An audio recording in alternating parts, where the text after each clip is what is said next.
You are stronger,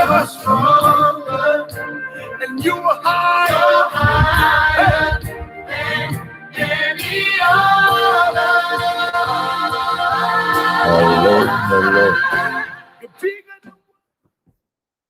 Hello. Good morning. Good to see you. Good to see you. If you're just joining us, starting a little bit late, but we're here. It's the most important thing. We're here. So I'd encourage you to kindly share very quickly. We don't intend to stay long on Friday with Dabo, so share certain points that we believe will strategically position you to thrive in 2021, and then we can run off. But I just encourage you to share. Hey, good to see you all. You're awake. Betty's awake. Tommy, hello. Good morning. Welcome. And I know if you've been waiting, we're about 15 minutes or so late, but we're here. Some technical arrangements, but we're here. So just let's give 1 or 2 minutes, and then people will join, and we can go on. But I just encourage you to share. We won't take long. I encourage you to share, and then we can go along. Father, we bless you. We thank you for your kindness, for your grace towards us. There is no one like you. This is the day. Hello, Becca, and God bless you. This is the day that the Lord has made for rejoicing and gladness. This is the day that the Lord has made for rejoicing and gladness. We give you the praise, God. We give you the glory. We give you the honor. We give you adoration. We honor you today, God. We honor you today, God. We bless your name. We bless your name. We bless your name. Oh, Rabababa, Shoshikaba. Let's take a few minutes and just pray into the day. Li parato shaka li kamande he sora bakatalia mahandelebe. O rabakatolia bahandelia mehe soko rabadadadia hasiki de yaba. Meka rabade shida balala braba baba baba baba baba baba rakabo skura bahika. Yikandala la brobo bobo bobo shiki libreketes kamantu shabade.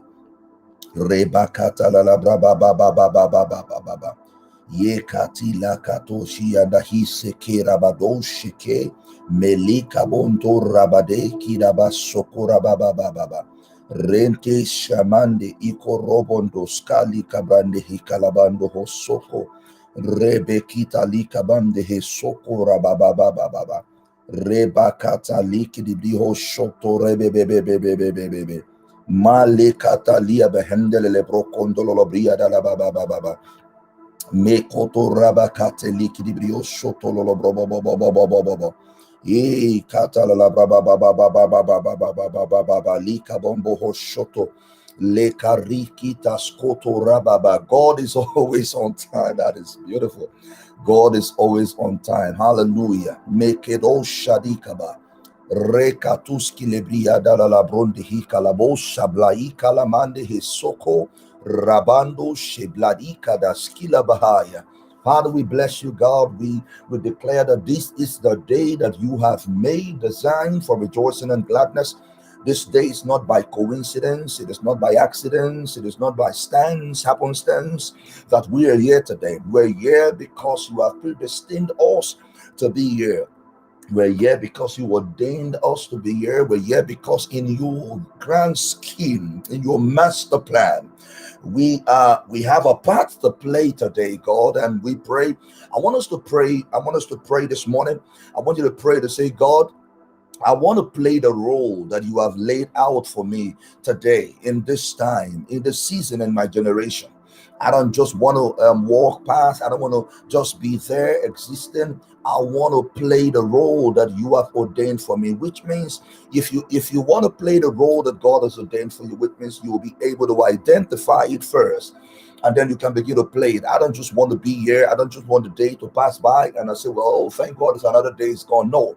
But what is my role today? My role may be directly involved with my life. My role may be playing a significant role in other people's life. Maybe I'm not the one to be on the driving seat today. Perhaps I just have to steer someone in the right direction. Perhaps I just have to push someone. Perhaps I just have to leverage the opportunities God has given me. But God, I want to play the role that you have given me. Jeremiah, God was speaking to Jeremiah and he said to him, he said, before I formed thee in your mother's womb, I knew thee.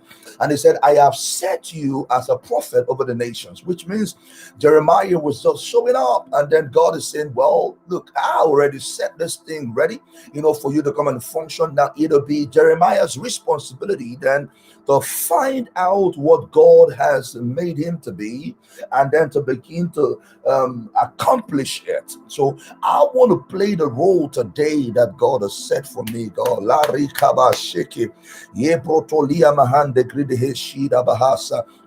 Well, let's go on now. God will bless you. Now, let me teach a little bit, just give you some pointers. Now, talking about the role that God has designed for us to play, the role that God has designed for us to play. I want to bring your attention to the fact that until you identify, until you discover, until you fully maximize the role that God has placed you on earth for, you are yet not a success. I got to say this. Until you fulfill the purpose that God has put you on earth for, you are yet not a success. You are not yet fulfilled. Give you an example. If I assign you, if I say, Becca, I assign you to go to Norway, and I want you to meet the prime minister, and I want you to negotiate with him, with the United Kingdom concerning a trade deal. This is what I assigned you to do, right? And then you and Becca and Betty set out, and they said, well, Dabo, the president has said we should go to Norway and negotiate a trade deal with the Norwegians for the United Kingdom. Whilst we're going to Norway, then you see some boat that had a problem, and you say, well, this boat has a problem. I'm good at fixing boats, so you know what, I will now go and fix this boat. So this boat is safe. We want this boat to be secure, and you ignore the assignment that I've sent you to go and negotiate with the Norwegian president concerning our both countries. Now, what you've done is a good thing, fixing the boat. There is nothing wrong with it. It's a good thing. However, in the grand scheme of things, in the master plan that I have set up to bring reconciliation and trade opportunities for the both countries, you have failed. You are not a success. You may feel some kind of joy, bursting from you because you have fixed the boat. But you are not a success because why? The assignment that you were given to move from your country to go to Norway to establish a trade deal, you failed in it. Now, this is what happens to a lot of us, that we're doing a lot of good things, but we're not doing the right thing. We're doing wonderful things, we're not doing the right thing. If I invite somebody to come to my house, I've made this example several times. If I invite somebody to come to my house to clean my house, this is your work. I invite you to just come and clean my house, the bedroom, the children's room, the study, everywhere. Make sure the garage, everything is fine. The living room is all clean, sparkling clean. And then you come into my house and you discover that my television, my flat screen, beautiful smart TV, massive TV, is not working. But you are an electrician. You've got the skill, the expertise to fix TV as well. And you look at it and you say, well, I don't want a man of God to live in a house that the TV is not working. I'll fix this television so he can have something to watch. This is very important to him. I'd like to fix it. And then you leave the cleaning of the house. And start fixing my television.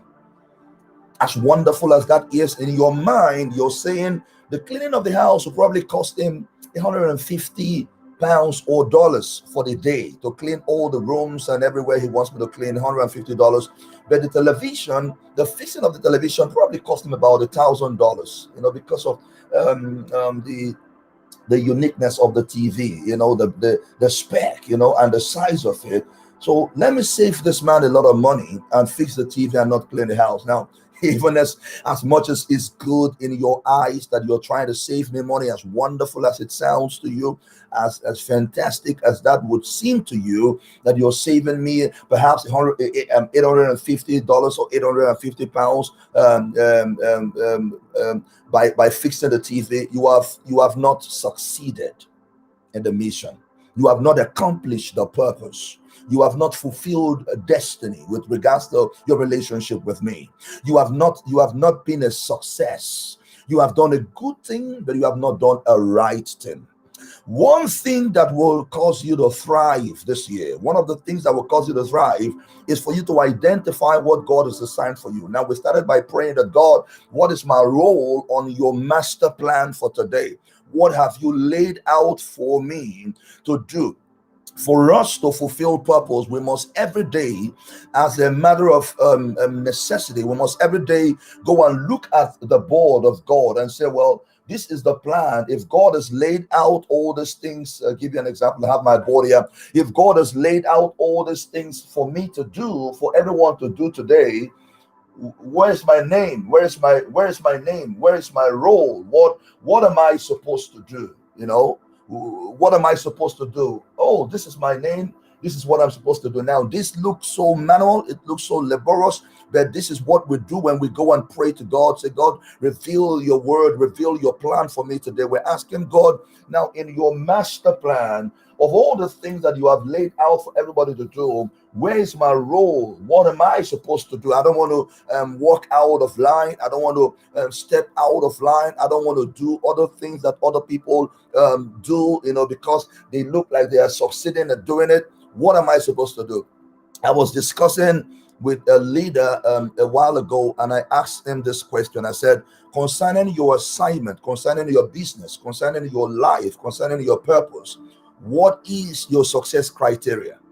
I want you to pay attention. What is your success criteria? This is the same question I'm posing to us today. This is a new day, right? Concerning your life, concerning your business, what is your success criteria? What would you see at the end of the day to make you realize or know that, today I'm a success? Okay, we're not talking about the year yet. We're not talking about March yet. We're not talking about the century yet. But today, what would you see? What have you set out? Now, for us in the United Kingdom this morning, for Tammy and Alex, perhaps and other people watching from different parts of the world, it is evening. In California, it is night.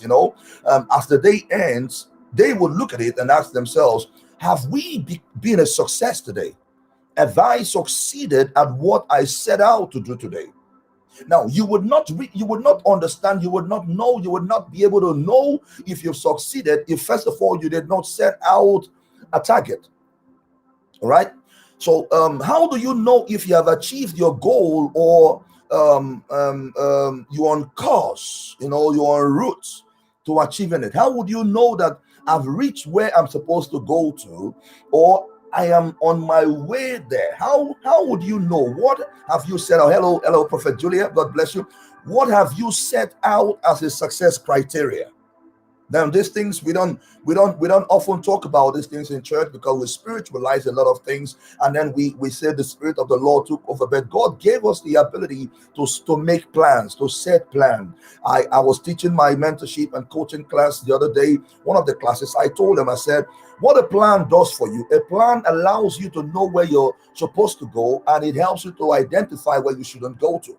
A plan will give you the easiest route to achieving what you want to achieve, and it will also shift you away from what you shouldn't be doing. A plan will show you who to go with, and a plan will help you to know who not to go with. Now, because people are available does not necessarily mean that you go with them.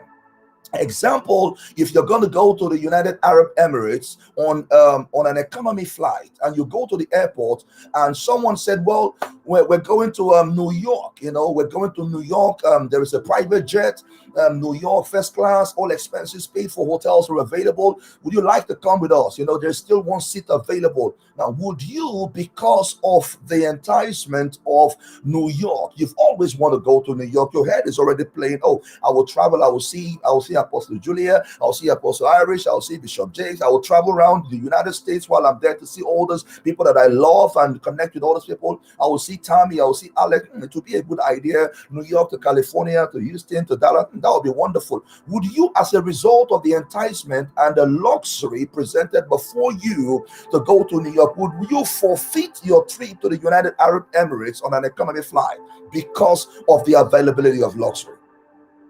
Oh yeah, you may say, well, I have the time. United Arab Emirates is not going anywhere. It is still there. So I'll jump on the private jet, enjoy the luxury with all these wonderful people, and go to New York. You know what? You may have enjoyed the luxury, but in your life, concerning your life, the way you approach life, you are not a success because you have not met your target.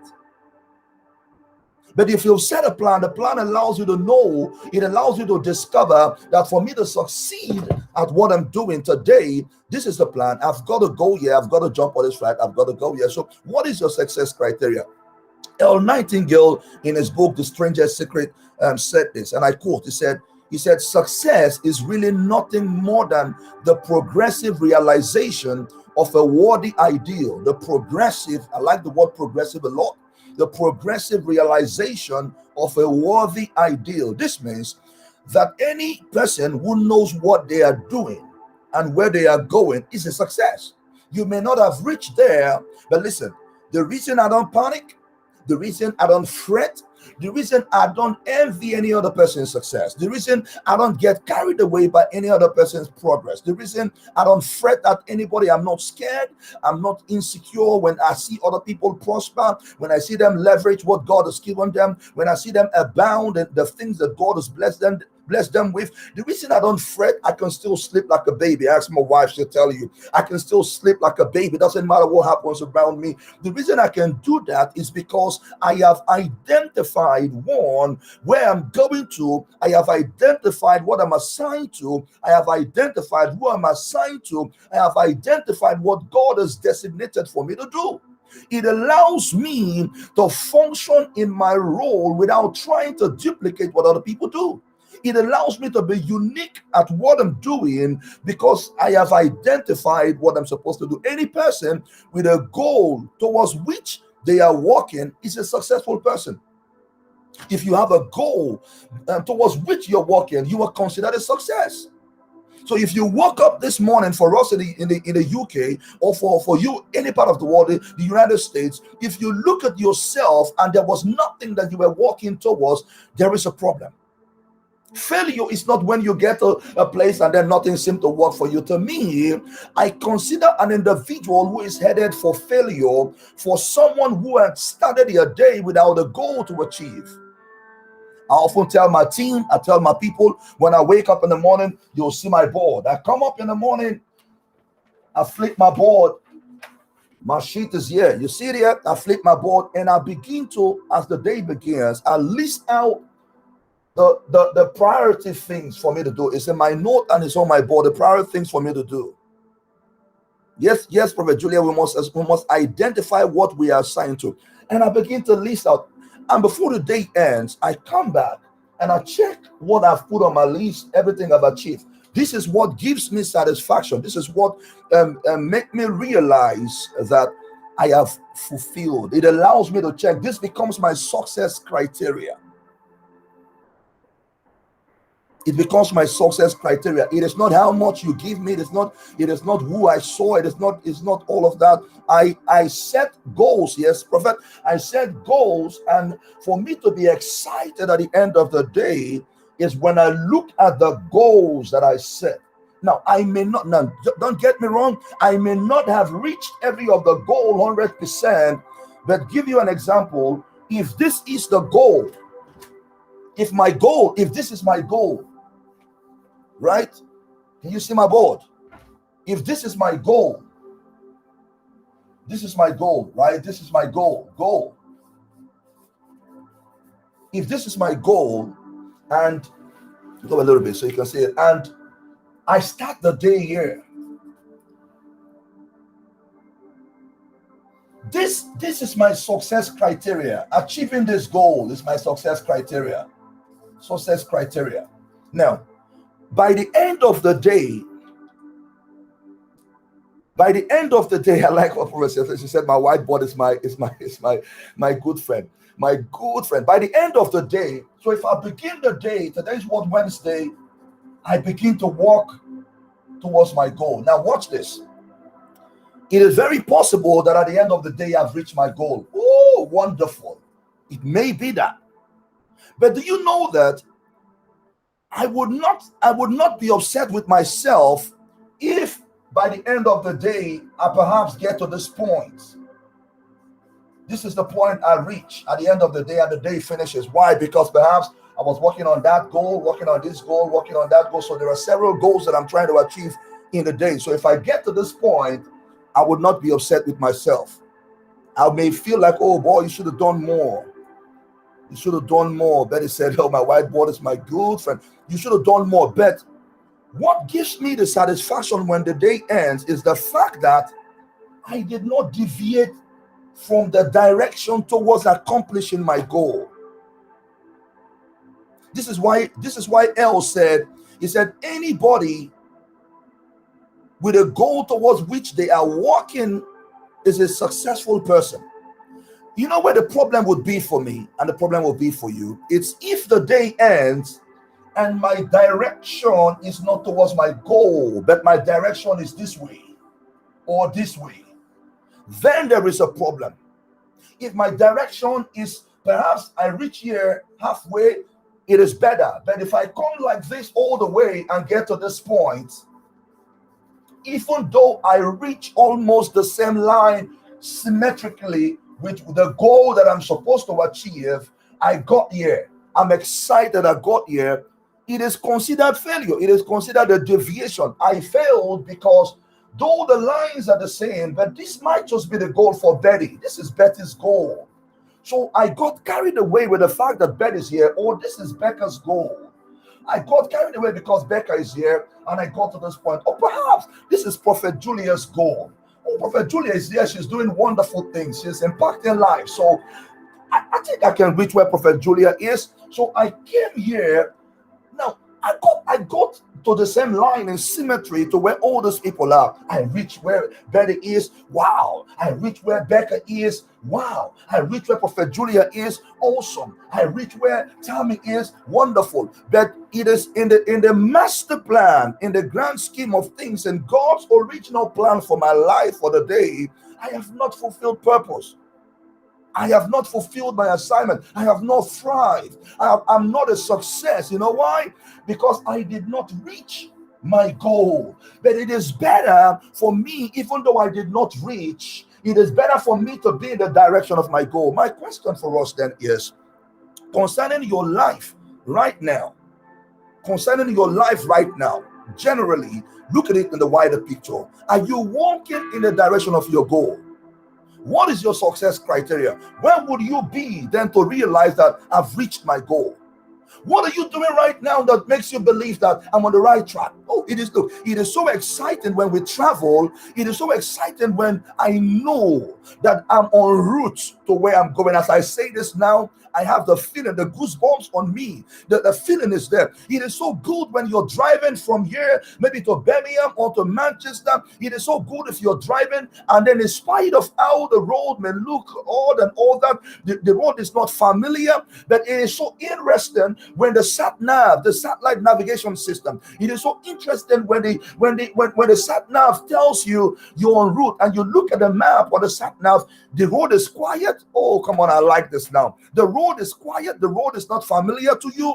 The road is all deserted. There is nobody. It is a country road. There are a lot of big trees and all of that. You know, there are animals running on the sidewalk. Nobody seems to be driving on that road. It's a joy to you to know that the sat nav is showing you the direction that you're en route. You're 20 miles ahead or 5 miles ahead. You're en route. It is lonely, but you're en route. Now, this is what a lot of people are facing. You are in business, you're in a family relationship, you're in a ministry relationship, you're out to fulfill purpose, but because it looks lonely, there is nobody driving on that road. You're questioning your goal. You're questioning your destination. You're asking yourself, are you sure I should be here? Because it doesn't seem like everybody is doing what I'm doing. Everybody seems to be driving on the fast currently on the other route. Maybe I'm not en route. Maybe then the consideration begin to come to you. But if you listen to the satellite navigation system, the Holy Spirit, if you listen to the Spirit of God, He knows how to reassure you. He knows how to calm yourself. He knows how to make you feel confident about yourself. He knows how to make you feel so relaxed, even though the road is lonely.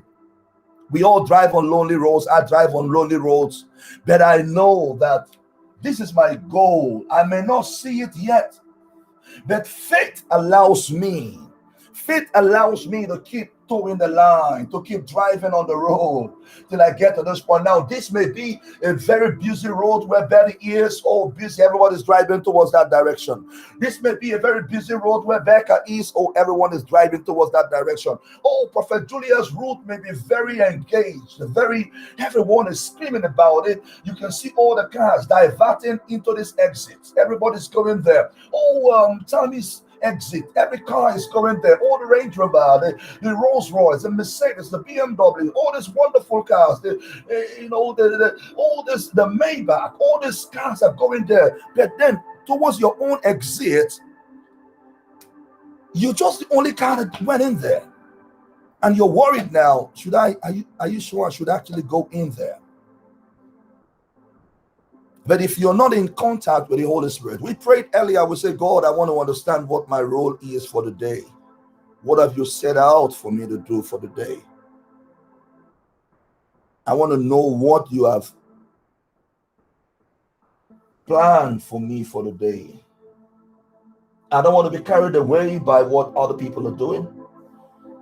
I don't want to be jumping around other people's changing lanes, because someone said hello to me on that lane, because someone waved at me, someone called me, or because people said this is exciting, jump on. Oh, this man is in town now. He is powerful, he's loaded, he's got all the anointing. Oh, then I jump out of where I'm supposed to be. I'm there following other people.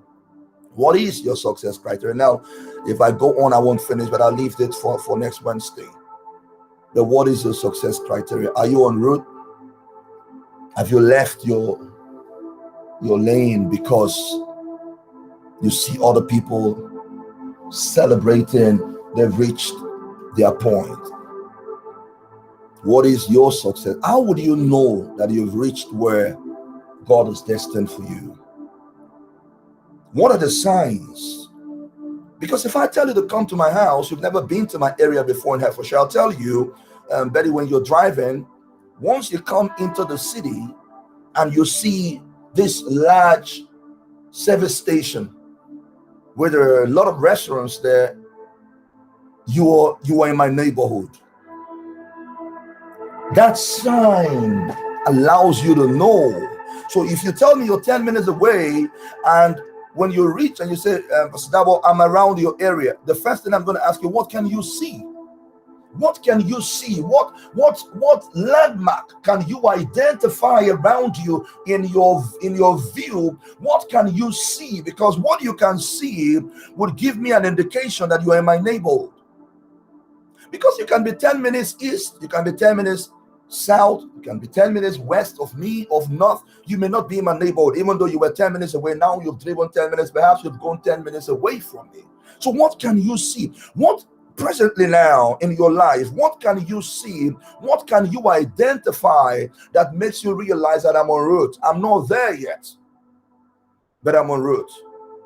Every one of us today, everyone, I mean literally everyone, whether you're saved or not, everyone is driving towards something. But what can you see? What signs can you see on the road that gives you an indication that you're en route? Because I cannot be driving from Houston to Texas, from Houston to Dallas, and then all the signs I'm seeing is indicating that I'm going to California. It doesn't matter how careful you drive on the wrong lane.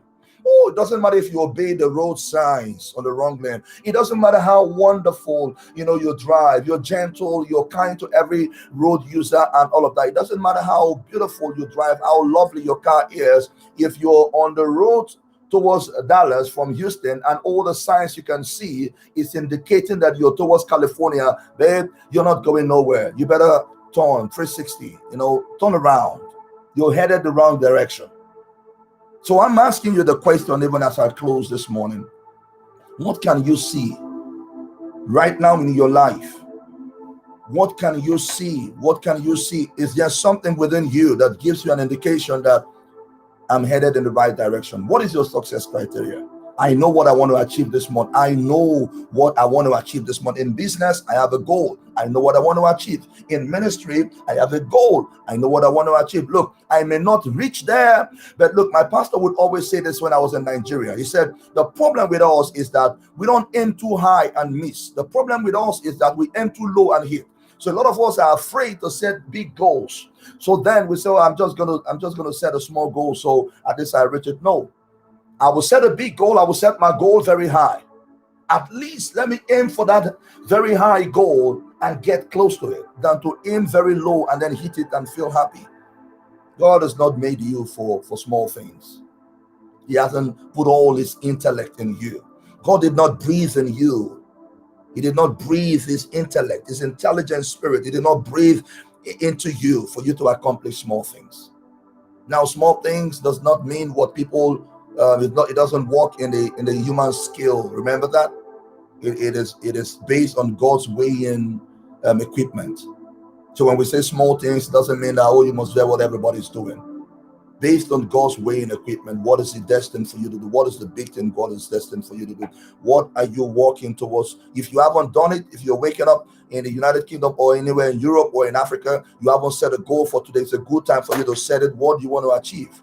If you're in the United States, perhaps it is late for you now. Ask yourself, what have I achieved? Now it is good for you then, because you go to bed, and then even before you go to bed, you have things in your mind that you've already set out. In the previous night, I start writing things that I want to achieve the next day. So when I wake up in the morning, it gives me direction on where I start my day.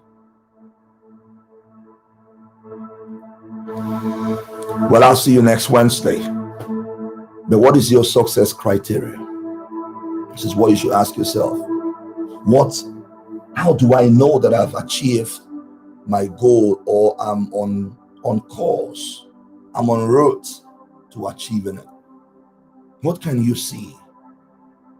Where you are right now in your life, what can you see? What is the indication? What are the signs that, I'm on route. I'm on route. Yeah, we're going to be there soon. We're 1 hour away. Okay, you're 1 hour away. What can you see? Oh, we've just gone past the McDonald's, the one with a very big sign. We've gone past the Marriott. Oh, yeah, you're en route. We've gone past, the car dealership, the one that deals on Rolls Royce and Lamborghinis. The one, there's a green sign. Oh, yeah, you're en route.